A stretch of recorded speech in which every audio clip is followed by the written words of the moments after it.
Bonjour à tous. Ce qui va faire la différence bien souvent dans notre marche avec Dieu, dans notre vie chrétienne, c'est notre capacité à faire confiance au Seigneur.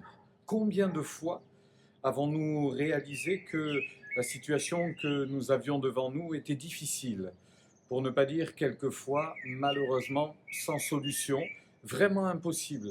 C'est quelque chose que je partage souvent avec vous parce que ça reste la clé, la foi, la confiance que nous plaçons en notre Seigneur. On sait très bien que, et les exemples sont nombreux, que lorsqu'il s'agit de tout remettre entre les mains de Dieu, il peut y avoir un temps d'hésitation.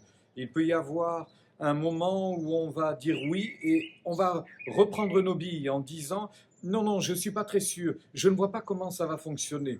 Alors revenons à cette simplicité de la foi, revenons à cette simplicité de l'engagement, croire dans les promesses de Dieu et ne pas douter.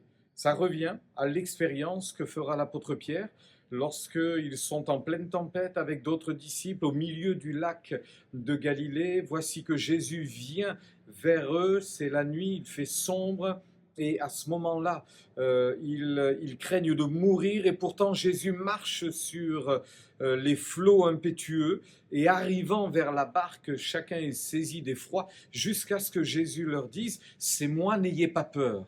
Ce à quoi Pierre va répondre immédiatement, si c'est toi, ordonne que j'aille vers toi en marchant sur les eaux. Et Jésus répond, viens. C'est là où on peut constater que cet homme a cru, cet homme n'a pas douté, cet homme a eu un élan de foi extraordinaire, il a enjambé la barque et il a marché sur l'eau.